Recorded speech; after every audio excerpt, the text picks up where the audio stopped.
Good morning, everybody. Welcome back for installment of Scott Selections here for Thursday, October 27th. Before again today's play of the day, quick recap of what happened yesterday.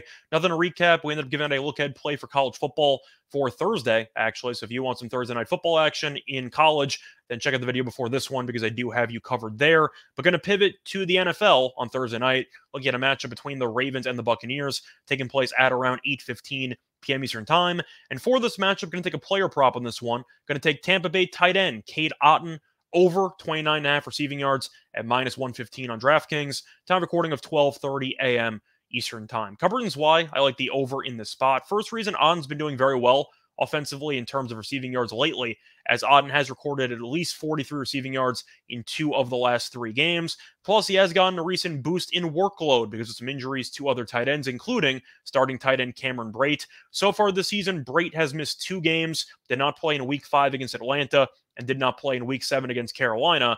And in Week 5 against Atlanta, Otton ended up having 94% of the offensive snaps, and last week he had 81% of the offensive snaps. And with the boosted workload, he has produced because in Week 5 against Atlanta, he had 6 catches for 43 yards, and last week against Carolina, he had 4 catches for a career-high 64 receiving yards. So Otton's trending in the right direction, and Brate has already been ruled out for this game due to a neck injury. So I do expect Otton to probably play somewhere in the 80% of snaps or even more, like we saw in Week 5 where he played 90-something percent. But Baltimore also has really been underwhelming against the tight end position, and I do think Otton has a lot of potential matchups to exploit throughout this game because Baltimore has allowed at least 38 receiving yards to starting tight ends in each of the last 4 games. So I do think this number is a little bit too low as a result. Plus, game flow and game script should definitely benefit Otton because Tampa Bay really cannot run the ball. The Buccaneers are averaging just 64.4 rushing yards per game, which is dead last in the league. And Baltimore is also top 10 in the league in terms of opposing rushing yards per game.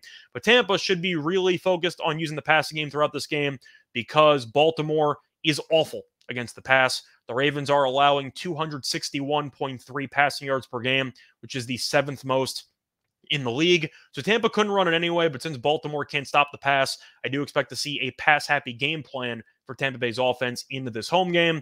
Plus, you can go through the injury report, and Evans is going to play. However, he was a bit banged up in the second half, ended up missing practice earlier this week, and Julio Jones might not play again. So you're looking at the actual weapons that Brady has. Yes, Evans is going to play. Is he compromised? Maybe a little bit, but I do think he might end up pivoting and focusing on Otton a bit more because of how awful Baltimore's been against opposing tight ends this season. But at the end of the day, you're going to give me a receiving yard number of 29.5 against a defense that's been awful against tight ends, using a tight end that's going to probably play 80+% of snaps in this game.